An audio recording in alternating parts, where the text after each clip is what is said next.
If you're a Cowboys fan, or really any NFL fan, you know that every offseason brings a huge question mark.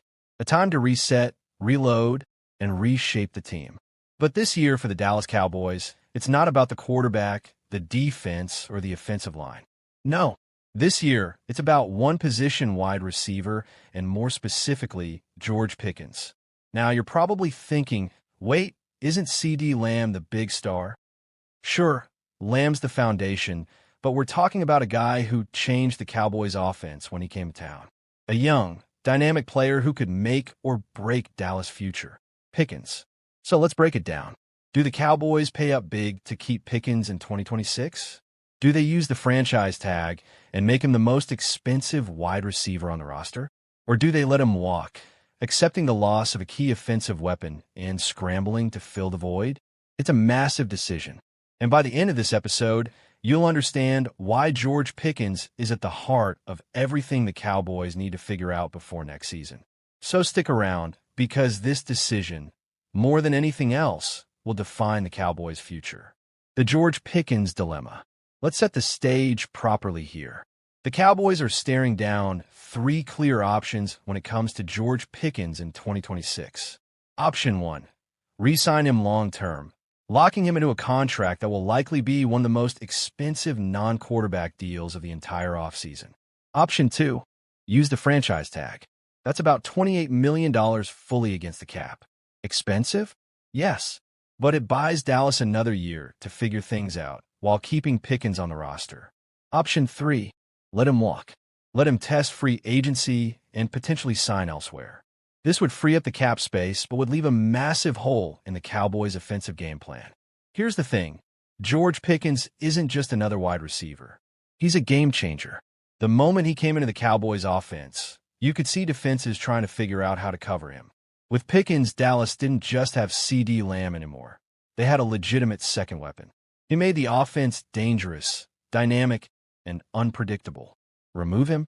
Well, suddenly the Cowboys are back to relying heavily on Lamb.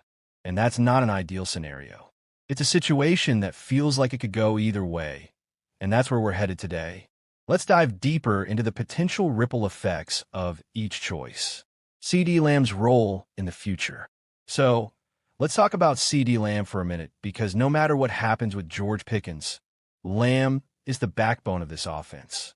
Despite a season that some might consider a bit of a down year, Lamb still managed to pull in 75 catches and 1,077 yards, and he only played in 14 games.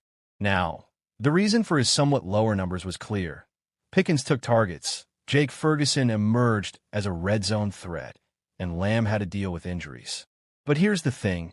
If Pickens leaves, Lamb is going to have to carry the entire receiving core, and that's a big ask. He's a capable WR1, but is he going to be able to handle that kind of burden year after year? Co-host. Exactly. And remember, Lamb was constantly drawing double coverage in 2025. With Pickens potentially gone, you're asking Florenoi or a rookie to step up as the number 2 receiver. That's a lot of pressure to put on an improving guy. Right? This is the crossroads the Cowboys face. Can Lamb thrive in a heavy-duty role as the sole top option, or do they need to re-sign Pickens and keep that dynamic duo intact? The pressure is on. Ryan Florenoi, the wild card. Now, let's talk about Ryan Florenoi, the guy who's made some noise this season and could be a huge factor if Pickens leaves. Florenoi started the season on the practice squad, but by the end of the year, he had worked his way past Jalen Tolbert, Jonathan Mingo, and even Cavani Turpin in the depth chart. The guy is clearly building trust in the system and with Dak Prescott. Dallas didn't waste any time locking him into a 2-year deal, so Flournoy's future with the team looks secure for now. But here's the big question. Is he ready to step up as a full-time WR2 if Pickens walks? That's a tough ask. Flournoy showed flashes in 2025, but consistency is the key. The Cowboys are not in a position to give him a full season to figure it out, especially if they want to stay competitive. Cavani Turpin and Jonathan Mingo, the disappointments. Let's switch gears and take a look at 2 players who haven't really lived up to expectations. Cavani Turpin and Jonathan Mingo. Turpin, the former All-Pro returner, was supposed to take on a bigger offensive role, in 2025. But he was mostly absent from the offense. His most significant contributions came in the return game, but even there, he was a step behind his usual standard. And then there's the financial question. Turpin carries a $4.7 million cap hit in 2026. If he's not producing on offense or special teams, is he really worth that much? It's something the Cowboys have to weigh very carefully. Then we have Jonathan Mingo, a guy the Cowboys took in the 4th round, hoping he would be a valuable contributor. Well, after a season where he's been passed up by Florenoi on the depth chart, it's looking like Mingo could be a cut casualty. His lack of production and minimal special teams value make him a candidate for release. These two players could be financially expendable and won't likely move the needle for Dallas in 2026. The free agent market. What are the alternatives? So if the Cowboys don't bring Pickens back, what are their options? The free agent market offers some intriguing, but imperfect, choices. Take a look at Alec Pierce, who's shown some potential with Indianapolis, but hasn't quite reached the level of consistency needed for a starting WR2 role. Then there's Wan'Dale Robinson, who's been up and down with the Giants, and Romeo Dew, who's had his flashes in Green Bay, but has been inconsistent. These are younger guys who could be good options, but there's a catch. They're not guaranteed to be the kind of player that Pickens was for Dallas. And none of them have shown the consistency to replace a player like Pickens immediately. On the other hand, you've got the older, maybe cheaper veterans like Deebo Samuel and Jawan Jennings. They come with their own set of risks, but could be effective, especially if the Cowboys are trying to balance cap space with roster needs. The draft. Could the future be in the rookie class? Now, if Dallas doesn't land a big-name receiver in free agency, there's always the draft. The Cowboys have 2 first-round picks in 2026, and there's no doubt that one of them could very well be used on a wide receiver. This could give Dallas the opportunity to pair a rookie with CeeDee Lamb, building around a cheap, high-potential option for the next few seasons. The draft could solve the problem long-term, but there's a big question of whether a rookie receiver can contribute immediately and whether the Cowboys are willing to pass on a defensive upgrade to make this investment. The Dallas Cowboys have officially entered a new phase on defense, and it starts with one decision that quietly set the tone for everything that comes next. Christian Parker is now the defensive coordinator in Dallas, coming over from the Philadelphia Eagles, a franchise that has built its recent success on discipline structure, physicality, and adaptability. While much of the early attention has been on Parker assembling his coaching staff and installing his philosophies, that phase will pass quickly. Before long, the spotlight will shift to what truly determines whether those ideas can succeed: the roster. Once that transition happens, it becomes impossible to ignore the reality facing the Cowboys. This defense has holes, and not small ones.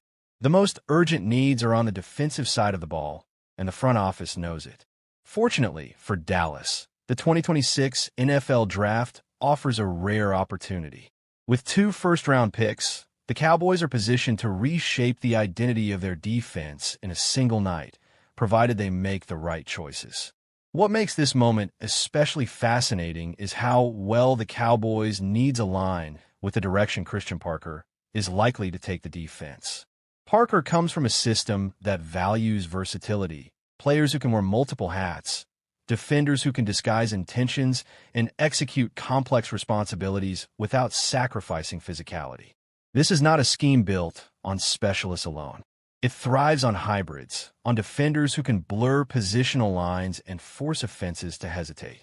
In a recent mock draft by Pro Football Sports Network's TJ Randall, Dallas does exactly that. With their first 2 selections, the Cowboys address the spine of the defense by targeting a hybrid linebacker and a true cover corner, 2 positions that define modern NFL defenses. The names attached to those picks are Arll Ree out of Ohio State and Colton Hood from Tennessee, and together, they represent more than just talent upgrades. They represent a philosophical shift. At pick number 12, the Cowboys are projected to select Arll Ree, a linebacker who, under normal circumstances, would not be expected to still be on the board. Ree is widely viewed as one of the most impactful defensive players in the class, often mocked inside the top 5. His presence at 12 would require a very specific draft day slide, but as Randall notes, it is not impossible. Draft processes evolve, team needs change, and quarterbacks tend to push elite defenders down the board. If Reese is available when Dallas is on the clock, the Cowboys would be staring at a rare opportunity. Reese's appeal lies in how complete his game is. Early in his college career, he spent most of his time operating in the box, reading plays, fitting gaps, and showing a natural feel for traffic and leverage. Then, in 2025, Ohio State began to deploy him more aggressively along the edge, and the results were immediate. Reese showed he could threaten quarterbacks, set the edge against the run, and still drop back into coverage without looking out of place.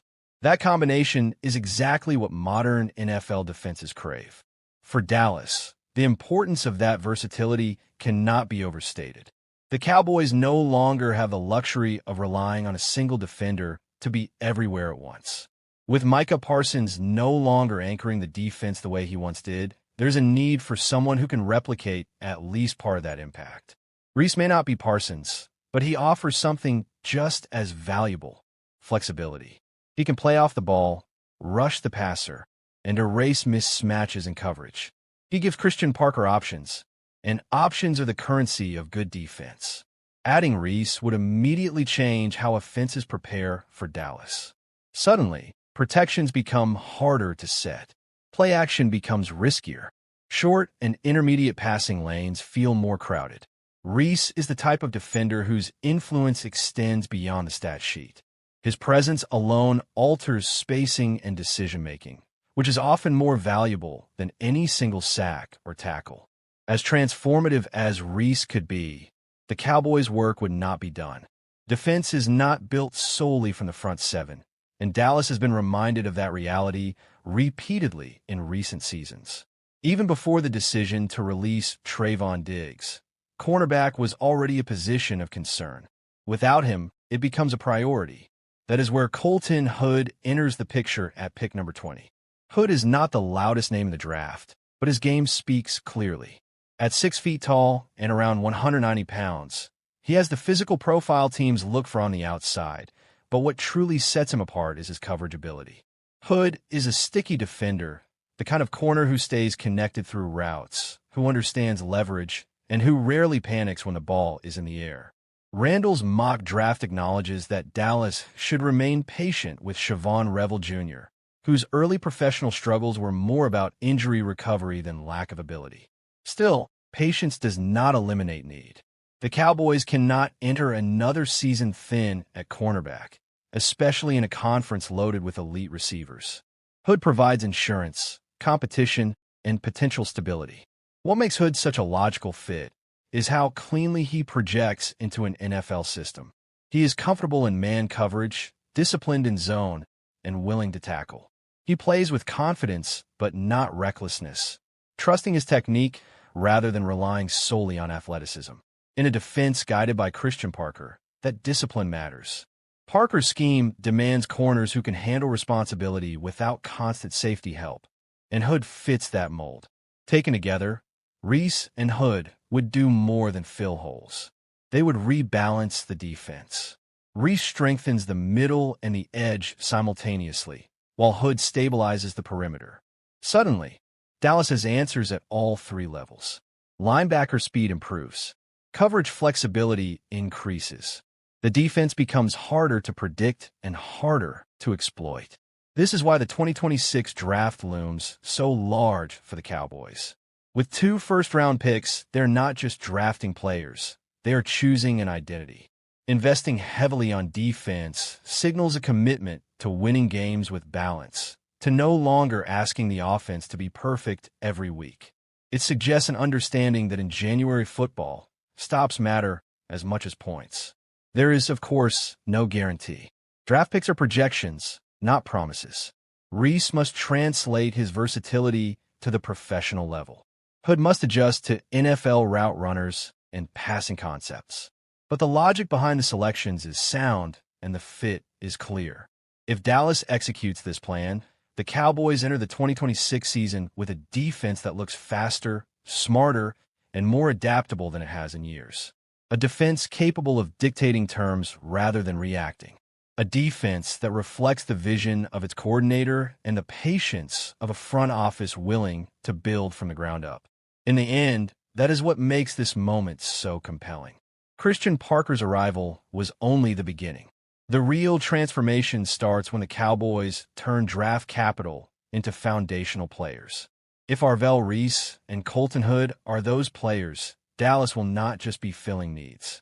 They will be laying the groundwork for a defense built to last. The Dallas Cowboys have officially entered a new phase on defense, and it starts with one decision that quietly set the tone for everything that comes next. Christian Parker is now the defensive coordinator in Dallas, coming over from the Philadelphia Eagles, a franchise that has built its recent success on disciplined structure, physicality, and adaptability. While much of the early attention has been on Parker assembling his coaching staff and installing his philosophies, that phase will pass quickly. Before long, the spotlight will shift to what truly determines whether those ideas can succeed: the roster. Once that transition happens, it becomes impossible to ignore the reality facing the Cowboys. This defense has holes, and not small ones. The most urgent needs are on the defensive side of the ball, and the front office knows it. Fortunately,